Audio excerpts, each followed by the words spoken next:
अबरारुल हक रहमानी, आप देख रहे हैं नेक्स्ट 9 न्यूज़। महाराष्ट्र में जो सियासी उथल पुथल चल रही थी, उस बीच देवेंद्र फडणवीस को जो झटका लगा है अपनी ही पार्टी की ओर से, क्या देवेंद्र फडणवीस उस झटके को महसूस कर पा रहे हैं? और क्या आने वाले समय में हो सकता है कि वो पार्टी हाईकमान के साथ ऐसी शर्तों को साझा करे जो पार्टी के लिए सरदर्द भी बन सकती है? जी हाँ, जिस तरीके से देवेंद्र फडणवीस को डिप्टी सीएम बनाया गया महाराष्ट्र में और एकनाथ शिंदे को सीएम पद दिया गया है, लेकिन एकनाथ शिंदे को सीएम पद देने की जो बात है वो अचानक से आती है और फिर उस पर अमल कर लिया जाता है। वहीं अगर मैं देवेंद्र फडणवीस की बात करूं तो देवेंद्र फडणवीस को लेकर तमाम खबरें मीडिया में छाई हुई थी कि आने वाले कुछ घंटों में, कुछ मिनटों में देवेंद्र फडणवीस जो है सीएम की जो शपथ है वो ले सकते हैं, लेकिन अचानक से वो फैसला बदल जाता है। इन फैसलों में क्या राज था और क्या ऐसी बात हुई भाजपा हाईकमान में कि देवेंद्र फडणवीस को जो सीएम पद है उससे नीचे का जो पद है डिप्टी सीएम का वो दिया गया? तो ये सारी बातें हैं महाराष्ट्र की सियासत पर आज हम चर्चा करेंगे विस्तार से। मेरे साथ मौजूद हैं प्रांशी जी, उनसे हम बात करेंगे और सवाल लेंगे और जानने की कोशिश करेंगे महाराष्ट्र की राजनीति की बारीकी को और समझने की भी भरपूर कोशिश करेंगे। सबसे पहला प्रश्न मेरा आपसे ये रहेगा कि महाराष्ट्र में जिस तरीके से देवेंद्र फडणवीस ने भाजपा को खड़ा करने के लिए मेहनत किया है, उसके बावजूद उनको फलस्वरूप जो डिप्टी सीएम का पद दिया गया है, क्या वो उनके साथ इंसाफ किया गया है पार्टी की तरफ से? देखिए, अगर बात की जाए यहाँ पर अबरार देवेंद्र फडणवीस के पद के बारे में, क्योंकि पहले वह मुख्यमंत्री रहे और इस बार उन्हें उप मुख्यमंत्री बना दिया गया, तो जाहिर सी बात है यहाँ पर किसी को भी अगर ऐसा पद मिलेगा, छोटा पद मिलेगा बड़े पद से, तो वो खुश क्यों ही होगा। तो यहाँ पर वह नाखुश भी हुए हैं, लेकिन बीजेपी के फैसले को उन्होंने हंसते हुए स्वीकारा भी है, क्योंकि राजनीति से हटकर अगर बात की जाए, यहाँ पर बीजेपी गुट के बारे में बात की जाए, तो उन्होंने उस चीज पर ध्यान दिया, उन्होंने इस फैसले पर ध्यान दिया।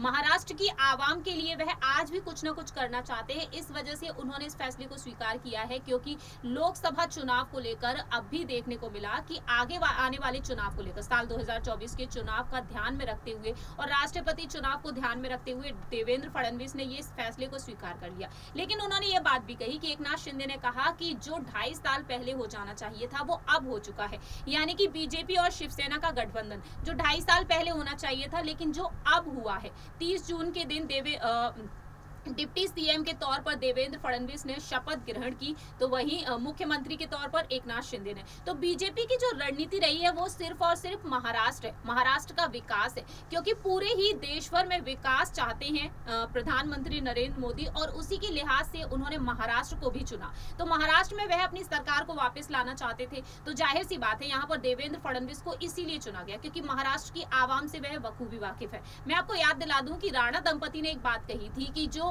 जनता है महाराष्ट्र की वो उन दिनों को याद करती है जब देवेंद्र फडणवीस मुख्यमंत्री हुआ करते थे, और देवेंद्र फडणवीस ने मुख्यमंत्री के पद को बखूबी निभाया था। इसी वजह से यहाँ पर बीजेपी ने ये फैसला लिया है, और बीजेपी ने एकनाथ शिंदे को मुख्यमंत्री इसलिए बनाया क्योंकि शिंदे गुट जो बीजेपी की तरफ रुख करता हुआ नजर आया है, देवेंद्र फडणवीस उनसे गुपचुप तरीके से मुलाकात करते रहे, उन्हें मनाते रहे, लेकिन देवेंद्र फडणवीस को मुख्यमंत्री पद न देकर एकनाथ शिंदे को मुख्यमंत्री का पद ये इसलिए दिया गया क्योंकि एक नया गुट यहाँ पर शामिल होता हुआ दिखाई दे। कई हद तक देखा जाए तो बीजेपी की जो रणनीति रही है, शिवसेना को आगे रखकर उन्हें सरकार चलानी है, तो एकनाथ शिंदे यहाँ पर एक मजबूत पकड़ माने जा रहे हैं। तो उन्होंने यहाँ पर भले ही उन्हें डिप्टी सीएम बना दिया है, लेकिन रणनीति जो चलेगी वो देवेंद्र फडणवीस के मुताबिक चलेगी। फिलहाल देखा जाए तो मंत्रिमंडल विस्तार को लेकर बात की जा रही है, दोनों को यहाँ पर अगर उनकी कैबिनेट के बारे में बात की जाए तो 29 मंत्री पद दिए जाएंगे देवेंद्र फडणवीस को और 14 मंत्री पद दिए जाएंगे एकनाथ शिंदे को। तो यहाँ पर देखा जाए तो बीजेपी का पलड़ा अब भी भारी है। तो देवेंद्र फडणवीस जो हैं उनके पद को लेकर अब भी बात की जा रही है कि आखिरकार अब उन्हें कौन कौन से मंत्रालय सौंपे जा सकते हैं, तो इस पर भी इस वक्त चर्चा की जा रही है। तो चर्चा इस लिहाज से की जा रही है कि राष्ट्रपति चुनाव जो होंगे, राष्ट्रपति चुनाव के बाद मंत्रिमंडल का जो गठन है उसका ऐलान कर दिया जाएगा। जी हाँ, बिल्कुल ये बात सच है कि देवेंद्र फडणवीस एक सीनियर लीडर और एकनाथ शिंदे जो है उनके सामने राजनीतिक कद के हिसाब से देखा जाए तो छोटा कद है उनका। लेकिन क्या देवेंद्र फडणवीस और एकनाथ शिंदे दोनों के बीच एक तालमेल बिठा पाएगा और वो दोनों आगे चल के महाराष्ट्र की जनता के लिए, महाराष्ट्र की सियासत के लिए, क्या उनके लिए आगे चल कर के कोई फैसला लेना इतना आसान हो पाएगा? क्योंकि जब दो सीनियर जूनियर एक साथ काम करते हैं, जब आपका जूनियर किसी बड़े पद पर विराजमान हो, तब आपके साथ उनके तालमेल बिठाने में जो दिक्कतें हैं वो ज़रूर आती हैं।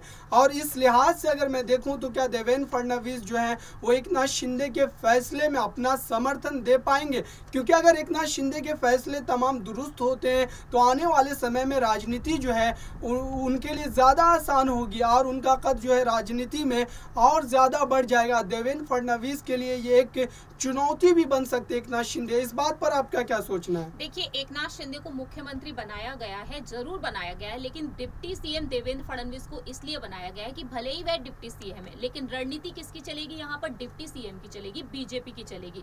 एकनाथ शिंदे का मंत्री पद बीजेपी के मुताबिक काफी छोटा है, भले ही यहाँ पर शिवसेना के मुताबिक बड़ा होता हुआ दिखाई दे रहा है, लेकिन बीजेपी के मुताबिक तो काफी छोटा है। नेशनल लेवल पर यह पार्टी है।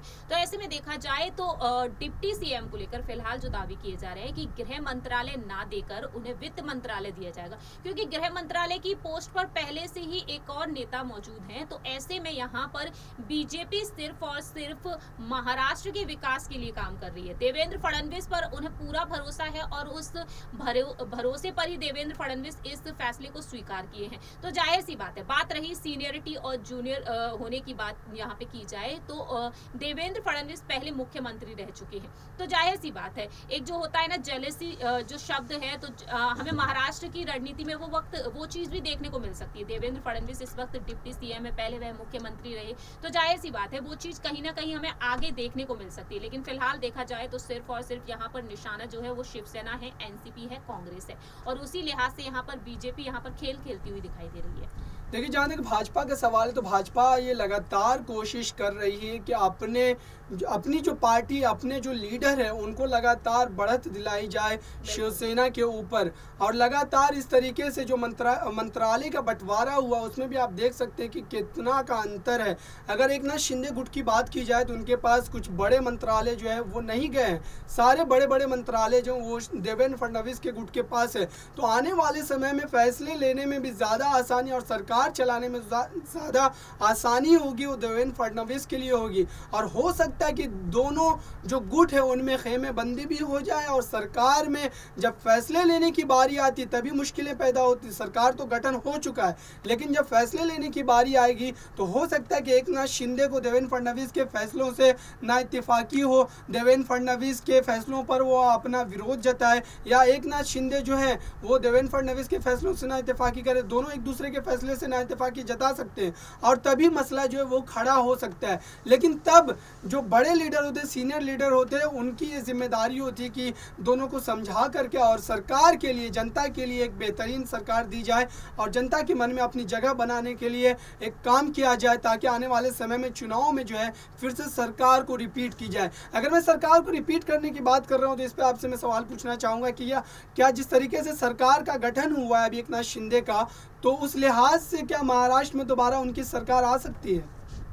देखिए, अगर यहाँ पर गठबंधन के बारे में बात की जाए, फिलहाल देखा जाए तो शिवसेना का आधा गठबंधन हम देख रहे हैं, लेकिन उद्धव ठाकरे अगर यहाँ पर समझौता करते हुए नजर आते हैं, एकनाथ शिंदे के साथ मिल जाते हैं, तो शिवसेना पूरी नजर आएगी। फिलहाल देखा जाए तो यहाँ पर सियासी संकट जो गहरा रहा है शिवसेना पार्टी पर, क्योंकि शिवसेना को किसी भी हालत में छोड़ना नहीं चाहते हैं उद्धव ठाकरे, और चुनाव चिन्ह को लेकर इस वक्त जंग छिड़ी हुई है। तो जाहिर सी बात है, देखा जाए तो एकनाथ शिंदे को सबसे पहले अपनी पकड़ मजबूत बनाने के साथ साथ अपनी पार्टी को भी स्थापित करना होगा। सबसे बड़ी बात जो मायने रखती है कि एकनाथ शिंदे कहीं के भी नहीं रहने वाले हैं, क्योंकि बीजेपी के समर्थन से ये नई सरकार बनी है। और शिवसेना जो है वो दावा कर रही है, संजय राउत ने कह दिया कि दिल्ली किससे मिलने गए थे, मालिक तो यहाँ पर बैठे हुए हैं, और अगर वह दिल्ली मिलने गए हैं तो मालिक वह जो बीजेपी है वही उनकी मालिक है और बीजेपी के वह मुख्यमंत्री है। तो यह साफ कर दिया है शिवसेना ने कि एकनाथ शिंदे और जो बागी विधायक है उनको वह पूरी तरीके से बाहर का रास्ता दिखा रहे हैं। वह नहीं चाहते कि शिवसेना के नाम पर आने वाले चुनाव लड़े, क्योंकि चुनाव चुनाव आयोग तक जो वह पहुंच गए हैं, उन्होंने कह दिया है कि उनका आदेश पारित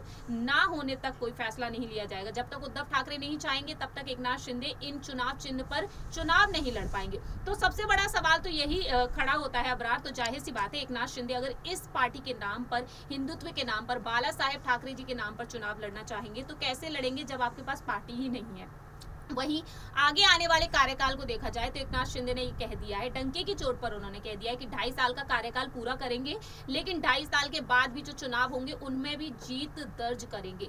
तो वाकई में देखना ये दिलचस्प होगा, जमीनी स्तर से जो इंसान जुड़ा हुआ है वो आगे चलकर अपनी सरकार बनाने में कामयाब साबित हो सकते हैं या नहीं, क्योंकि उन्होंने तो पहले ही कह दिया है। लेकिन अगर नहीं हो पाते हैं तो बीजेपी यहाँ पर पूरा फायदा उठाएगी। देवेंद्र फडणवीस उनके पास पहला विकल्प है, तो जाहिर सी बात है यहाँ पर बीजेपी एक बार फिर से पकड़ मजबूत बनाती हुई दिखाई दे सकती है। ये थी हमारी खास पेशकश। प्रांशु जी ने तमाम सवालों का जो जवाब है बेहतरीन तरीके से दिया है। फिलहाल के लिए इतना ही। ताज़ा तरीन खबरों के लिए बने रहिए नेक्स्ट 9 न्यूज़ के साथ। धन्यवाद।